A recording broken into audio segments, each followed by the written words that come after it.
Tu y es arrivé. Eh oui, ma fille. Parfois, on y arrive.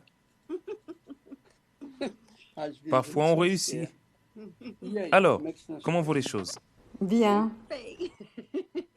Je suis dans la foi avec 1540 personnes qui sont là branchées. Encore, les autres arrivent. Nous commençons Elles d'ici peu, arrivent. n'est-ce pas? Bon, nous pouvons commencer. Il manque 3 minutes pour 8 heures. Tout le monde sait Ah, alors, que allons-y. nous ici, Alors, j'étais ici.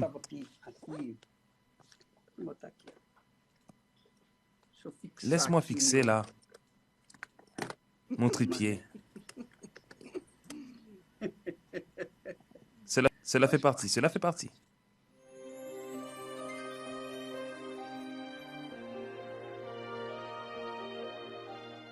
Alors, cela est vraiment bon. Jésus a dit le suivant. Quand le Saint-Esprit, sera venu, il convaincra le monde en ce qui concerne le péché, la justice et le jugement. Et là, il continue. En ce qui concerne le péché, parce qu'il ne croit pas en moi. La justice, parce que je vais au Père et que vous ne me verrez plus. Le jugement, parce que le prince de ce monde est jugé. Mais nous allons nous focaliser ici en ce qui concerne le péché. Quel est le pire des péchés? Le péché capital, pire que l'adultère, que le vol, que le meurtre. Le pire des péchés, le péché mortel. Le péché mortel s'appelle incroyance, incrédulité. Jésus a dit, il ne croit pas en moi. Parce qu'il ne croit pas en moi, en ce qui concerne le péché, parce qu'il ne croit pas en moi. Vous savez que ce qui plaît à Dieu, c'est la foi, d'autre part, n'est-ce pas? L'autre part, c'est cela qui plaît à Dieu, c'est la foi. Sans la foi, il est impossible d'être agréable à Dieu. Et le juste vit par la foi. Comment allons-nous comprendre maintenant ce qui signifie être juste devant Dieu?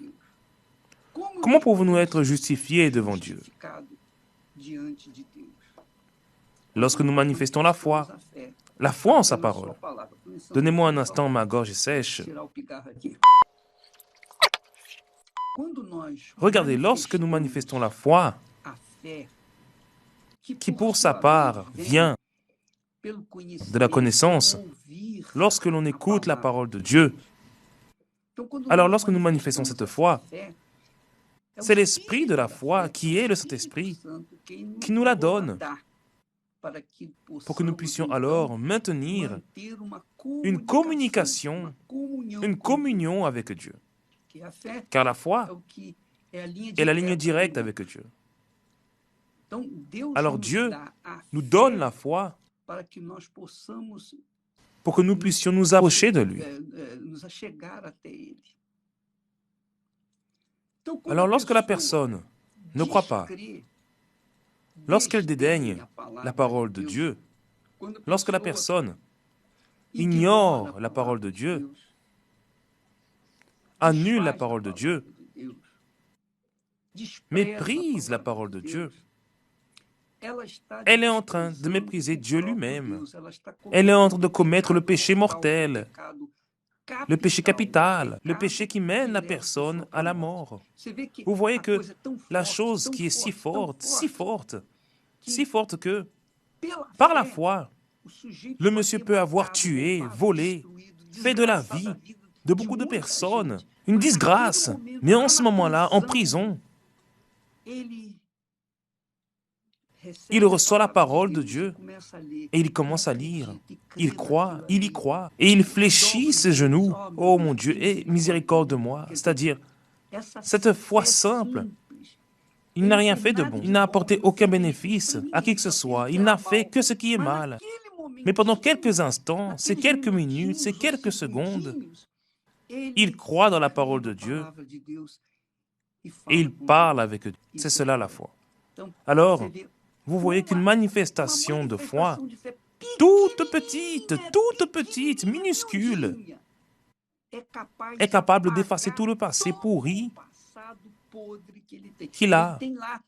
Il a 150 ans à purger en prison. Mais devant Dieu, il est purifié. Il est justifié. Bien sûr que devant le monde, c'est un bandit. Mais devant Dieu, il est pur. Il est saint. Vous voyez le pouvoir de la foi. Le pouvoir de la foi. Là, on commence à comprendre cette parole que Jésus a dit. Si vous avez la foi comme un grain de sénévé, vous bougerez cette montagne d'un côté à l'autre. Et cette montagne est la montagne du péché. C'est la montagne mortelle qui est le péché. Donc l'incroyance est le péché mortel. La personne, par exemple, vit toute sa vie, 50, 60, 70, 80, 90 ans dans le péché, 90 ans dans le péché. Mais à la dernière seconde de sa vie, quelqu'un lui dit ainsi, regarde, accepte Jésus parce qu'il pardonne tes péchés. Et la personne dit ainsi, j'accepte, je crois. Voilà cette croyance, cette foi fait la personne avoir accès au royaume des cieux. D'autre part, lorsque la personne ne croit pas en la parole de Dieu, qu'est-ce qui peut changer cette situation? À quoi cela sert de prier pour cette personne? Alors, prière, jeûne, et rien ne va résoudre cela. Tant qu'elle, la personne, ne croit pas dans la parole de Dieu, dans la promesse de Dieu, elle ne croit pas en Jésus. Il est clair que la prière d'une mère pour son enfant, du mari pour l'épouse, d'une épouse pour le mari, a une valeur extrêmement grande. Mais je me réfère au sens de la personne qui fait, par exemple, qui prie pour une personne qui résiste simplement, résiste à croire à la parole de Dieu, qui résiste à croire. Alors, le Saint-Esprit vient, il convainc le pécheur de son péché, et le pécheur, manifestant sa foi en lui, au Seigneur Jésus, en son Fils, est pardonné. Mais s'il se maintient dans l'incroyance de la parole de Dieu, alors il est en train de commettre le plus grand et le pire des péchés, et pour lui. Alors, par exemple, ces communistes, ces personnes de la gauche qui ne croient pas en Dieu, ces personnes de la gauche qui haïssent la foi chrétienne, parce qu'ils ne croient pas en Dieu, ils ne croient tout simplement pas en Dieu. Ces personnes de la gauche, il n'y a de solution pour eux, parce qu'ils ne croient pas, ils ne croient pas, et ils ne veulent pas croire. Ils pensent que nous sommes tous des stupides, des idiots, des fanatiques, et que nous, enfin, nous sommes comme des enfants qui se laissent entraîner par un bonbon. Alors ces personnes, par exemple, communistes, mais communistes, ces personnes de la gauche, ces personnes sont ces créatures qui ne craignent pas Dieu, qui ne craignent personne, Elles sont capables d'écraser le cou de leur propre mère pour le pouvoir, pour de l'argent. Pour ces personnes, il n'y a pas de prière qui fonctionne. Du moins, je n'y crois pas. Pourquoi? Parce qu'ils ne croient pas en la parole de Dieu. Ils abominent la parole de Dieu. Le diable, évidemment le diable, mène à l'incroyance. Et ce qui plaît à Satan, c'est l'incroyance en la parole de Dieu. Justement l'opposé de ce qui arrive avec celui qui croit en la parole de Dieu. Le juste vit par la foi, et sans la foi, il est impossible d'être agréable à Dieu. Alors parfois, comment pouvons-nous mettre en pratique cette foi? Comment pouvons-nous voir le bénéfice de la foi en la parole de Dieu? Comment pouvons-nous arriver vers Dieu et lui dire: oh mon Dieu, aie miséricorde de moi. Mon Dieu, j'ai ce problème-ci, j'ai ce problème-là, le Seigneur a promis, etc. Cela s'appelle la foi. C'est ce type de comportement qui amène le Très-Haut, la réponse du Dieu Très-Haut. Si tu veux parler, tu peux parler. La foi, elle nous mène.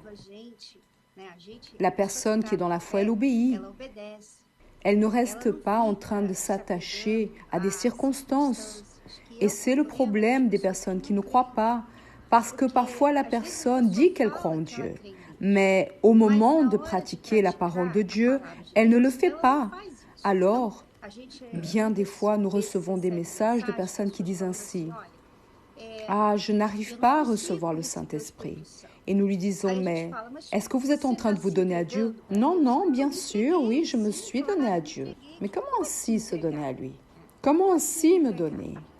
Se donner, c'est exactement le fait de croire d'une telle façon que c'est comme si vous étiez en train de vous lancer d'un immeuble en sachant que là en bas, Dieu va vous saisir. Et vous n'avez pas, c'est tout ou rien. Je vais faire tout ce que Dieu me demande.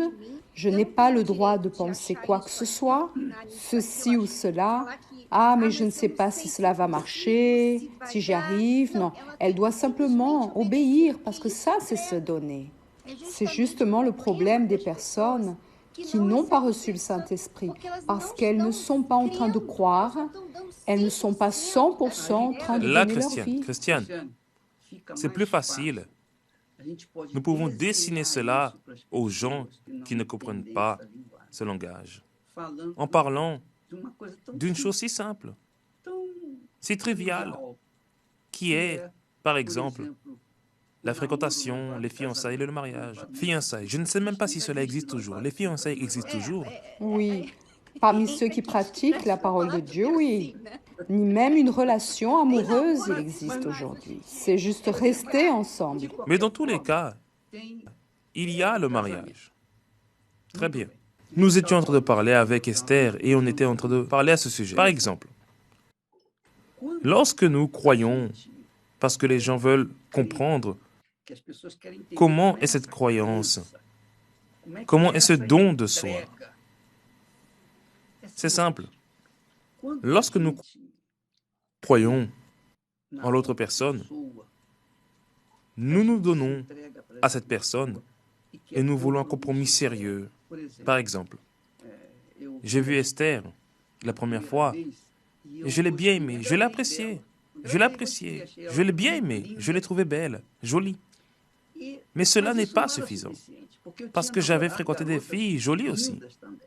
J'ai eu d'autres filles, beaucoup, très jolies, mais lorsque nous avions des conversations, il n'y avait pas comment on appelle cela? Il n'y avait pas d'alchimie, n'est-ce pas? Cette alchimie.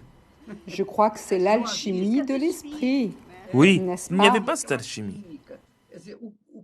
Autrement dit, sa pensée, malgré le fait qu'elle soit belle et merveilleuse, mais sa pensée ne correspondait pas à ma pensée. Alors, cette pensée, sa pensée, qui ne correspondait pas à la mienne, me faisait résister au don de mon amour pour elle. Parce que son esprit ne correspondait pas au mien. Il ne collait pas. Il n'y avait pas d'alchimie. Alors, nous connaissons une personne, lorsque nous voyons une personne et que nous aimons bien cette personne, que nous la trouvons jolie, etc., et que nous commençons à converser, nous finissons par découvrir en l'autre personne, par ses pensées, si nous nous imbriquons, si notre union va s'imbriquer, s'il est réellement possible, si nous sommes capables de donner notre vie à cette personne par le biais d'un compromis sérieux, et c'est pour toute la vie. C'est cela la croyance. La croyance vient par la connaissance de l'un et de l'autre. Par exemple, la Bible dit, c'est plus facile de comprendre maintenant, la Bible, Jésus dit, tu aimeras le Seigneur ton Dieu, le premier commandement, tu aimeras le Seigneur ton Dieu de tout ton cœur, de toute ton âme et de toute ta pensée. Sauf que, comment puis-je aimer quelqu'un que je ne vois pas, que je ne sens pas? Il n'y a pas de communication entre nous. Comment puis-je l'aimer? Ce n'est pas possible. Alors, Dieu nous donne sa parole pour que nous puissions le connaître, voir comment il est, ce qu'il fait, ce qu'il aime. Alors, nous apprenons la justice, nous apprenons ce qui est correct. Toutes les lois de Moïse parlent d'une conduite, d'un comportement illibate. Ensuite, Jésus est venu, il complémente et il arrange tout cela. Il fait encore plus fort que la loi de Moïse, parce que la loi de Moïse était dure, œil pour œil, dent pour dent. Mais la parole de Jésus est beaucoup plus, infiniment plus dure que celle que Moïse avait donnée. Parce que Moïse disait œil pour œil, dent pour dent.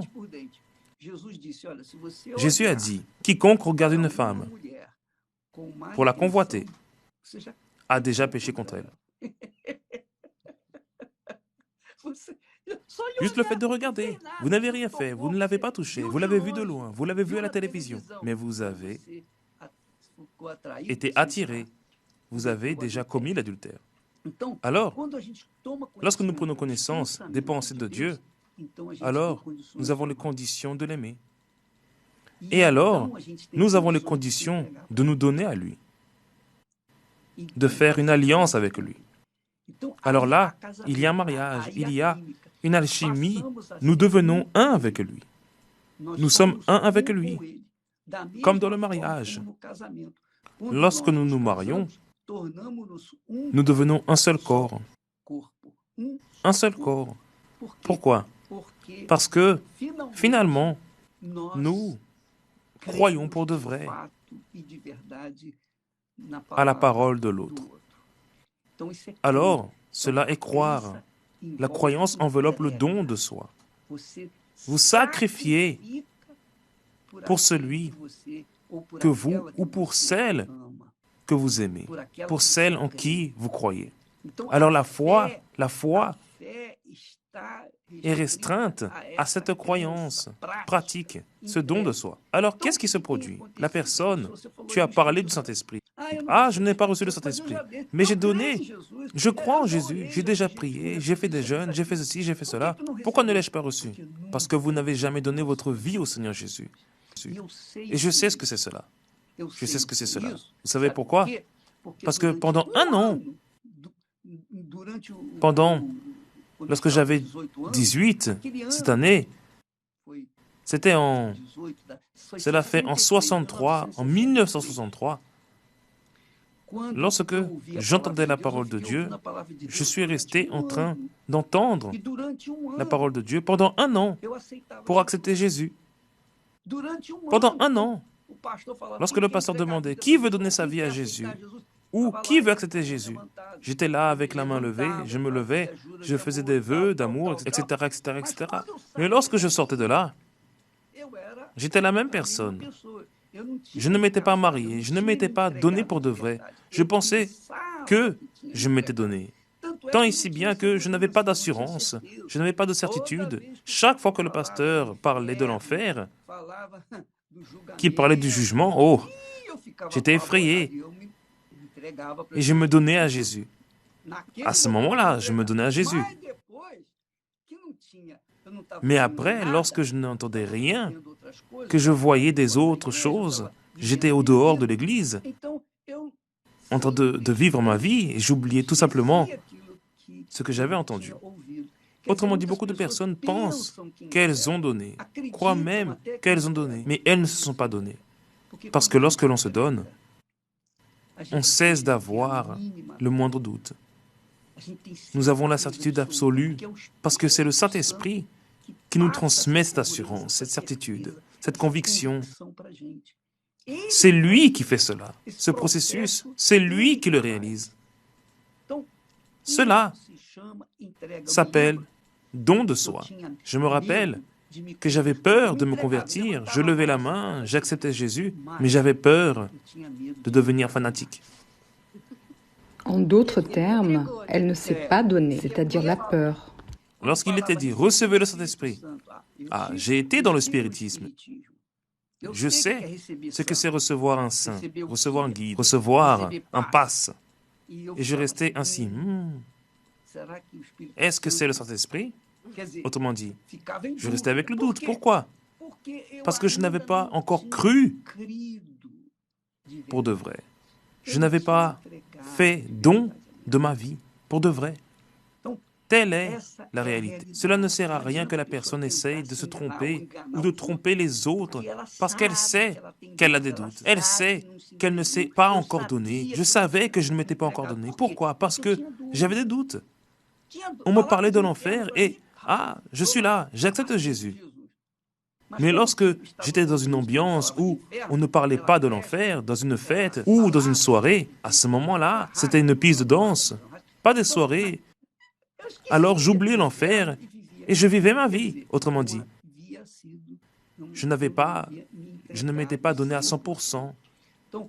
Alors beaucoup de personnes ne savent pas que leur plus grand péché n'est pas l'adultère, ce n'est pas la trahison, ce n'est pas le vol, ce n'est pas le mensonge, ce n'est pas ceci ou cela. Leur plus grand péché se trouve à l'intérieur d'elle. Elle n'a pas cru en Jésus. Elle ne s'est pas réellement donnée. Dans la bouche, elle dit « je me donne ». Mais à l'intérieur d'elle, elle ne s'est pas donnée. Alors, il y a eu ce jour en moi où j'étais si désespéré. C'est pourquoi la Bible dit « il m'est bon que j'ai été affligé, que j'ai traversé des épreuves, afin que j'apprenne sa parole. » Un jour, j'étais si affligé, si désespéré, que j'ai dit, Jésus, donne-moi la certitude de mon salut. Je veux la certitude, je n'ai pas la certitude. Donne-moi la certitude. Et dans ce désespoir, le Saint-Esprit m'a montré mon péché. Et je trouvais que je n'étais pas si pécheur que cela, en fin de compte. Je ne fais pas tant de choses erronées, un petit mensonge ici, une petite chose là-bas, des miettes, juste des petites miettes, toutes des petites choses, comme toi, Christiane, toi, Viviane. Oui, je m'en souviens. Tu te rappelles? Je m'en souviens, parce que je pensais que j'avais le Saint-Esprit, parce que j'étais si bonne. Oui, tu ne faisais du mal à personne. Je ne faisais du mal à personne. Et nous avons cette tendance à se comparer avec les autres. Je ne fais pas ce que l'autre personne fait, comme cet hypocrite, n'est-ce pas, ce pharisien. Mais lorsque nous nous donnons à Dieu véritablement, la première chose qui arrive, c'est ce qui est arrivé avec toi et avec moi aussi. Il nous montre ce que nous sommes en réalité, parce que nous pensons que nous ne sommes pas réellement tout cela. On pense toujours que nous sommes bons. Je suis un pécheur, mais je ne suis pas. Mais ce n'est pas vraiment comme ça. Ce n'est pas cela. Qui ne commet pas des erreurs. Oui. Qui ne commet pas des erreurs. C'est vrai, mais ce n'est pas vraiment comme cela. Il y a des gens pires que moi. Et là, lorsqu'il nous montre, tout d'abord, la première chose qui s'est passée avec moi fut d'accepter que je n'avais pas, que je ne m'étais pas encore remis à Dieu totalement. Parce que je pensais que je m'étais remis à Dieu jusqu'alors. Alors on est toujours en train de dire, non, j'ai donné ma vie à Jésus, j'ai déjà fait cela, j'ai déjà fait cela. Et il m'a dit le suivant ce jour-là, tu es l'ivraie, tu ressembles au blé, mais tu n'es pas le blé. Tu n'es pas le blé. Lorsque on te regarde ainsi, tout le monde pense que tu es le blé, mais tu n'es pas le blé. Alors, lorsqu'il m'a dit cela, la première chose, c'est de reconnaître que je n'étais pas de Dieu. Et lorsque je suis allée devant, parce que j'ai reconnu, alors... Autrement dit, excuse-moi, juste tu as reconnu que tu ne t'étais pas vraiment donné, que tu n'étais pas de Dieu. J'étais forgé. Et c'est cela, c'est le péché capital, parce qu'il ne croit pas en moi. Parce que lorsque la personne croit, elle veut se marier. Elle veut un compromis sérieux. Elle veut s'engager. Elle veut construire un foyer sûr, solide, une famille solide. Elle ne veut pas une aventure. Elle ne veut pas une tentative. Et c'est cela qui arrive dans l'Église. Beaucoup de gens font des tentatives. Je vais faire ceci, je vais faire cela. Mais dans les campagnes d'Israël, les personnes font des tentatives.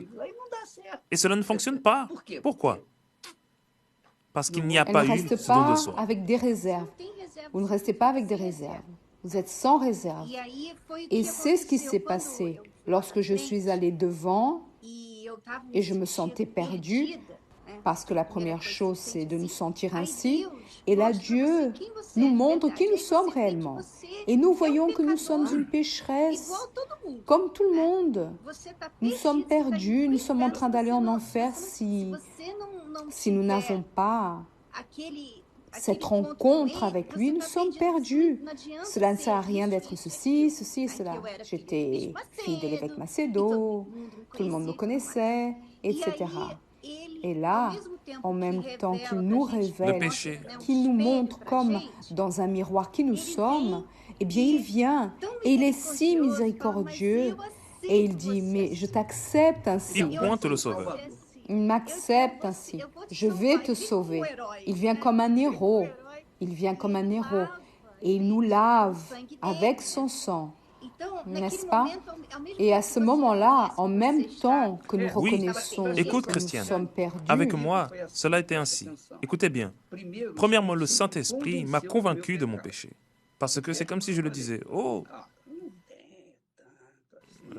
je n'en ai pas autant, une petite chose ici et là. Mais là, il me l'a montré. Lorsque j'ai vu mon péché, Christiane, je suis resté désespéré. Je suis resté sans sol, sous mes pieds. Je pleurais désespérément. Mon Dieu, qui peut me sauver? Alors le Saint-Esprit m'a montré.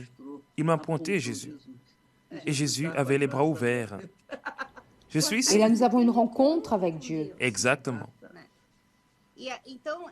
Et cette rencontre retire cette tristesse et à la place vient une joie très grande en nous-mêmes et une paix, une certitude.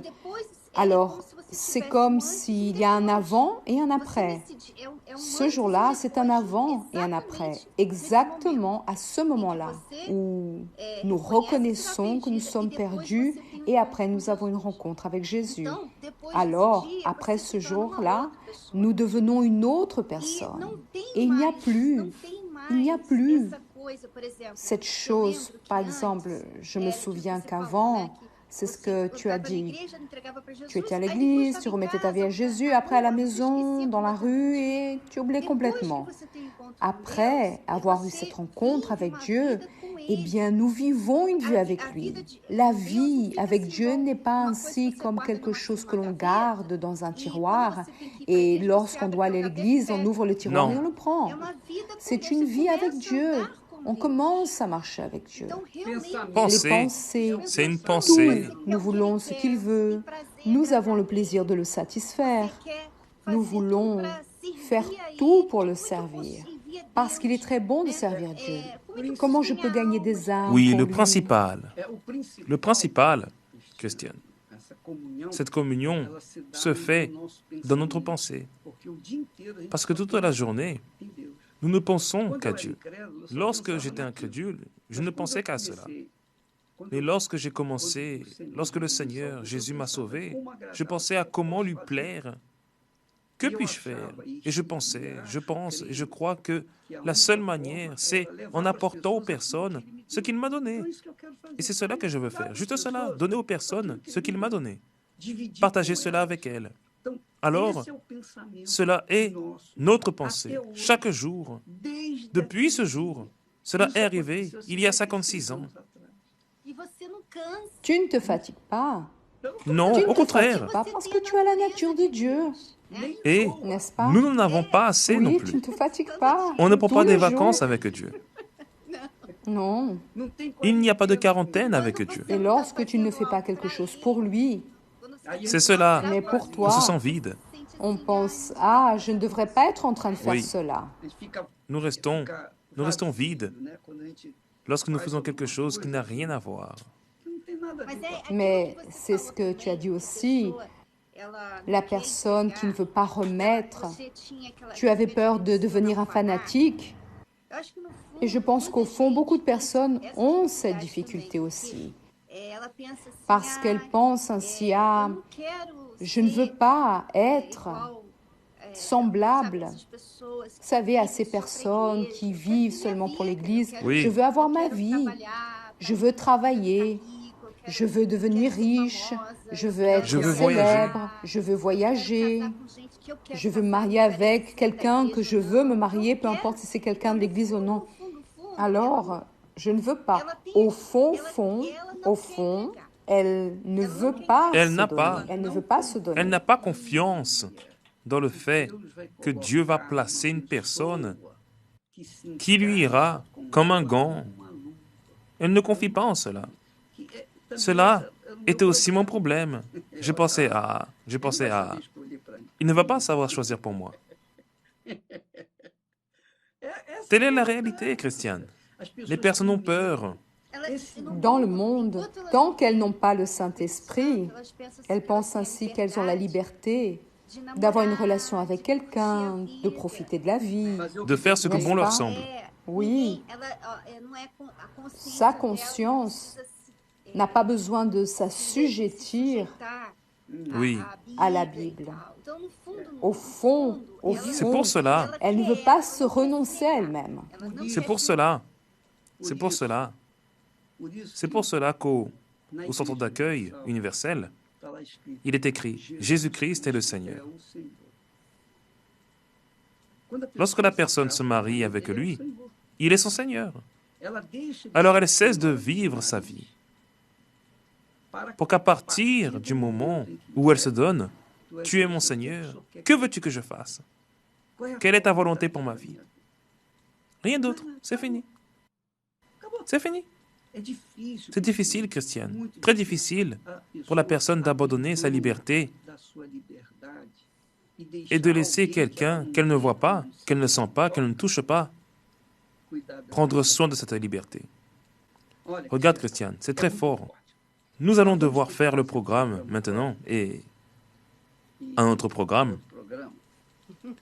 Et nous allons devoir vous laisser. Mais tu peux continuer. Continuer demain, Père. Oui. Oui, d'accord. Nous allons évaluer cela Oui, bien. nous allons y Nous allons y réfléchir. penser. Mais peut-être que cela peut se faire demain. Peut-être que cela peut se faire. On va voir, on va voir. D'accord? Oui, alors d'accord, mon amour. Reste avec Dieu. Embrasse Renato et les autres. Viviane Très bien, aussi. Père. Un bisou, d'accord? À Julie aussi. Un grand bisou, Père. Dieu te bénisse. Ciao. Et je vais aussi vous dire que Dieu vous bénisse à toutes. Ciao, ciao.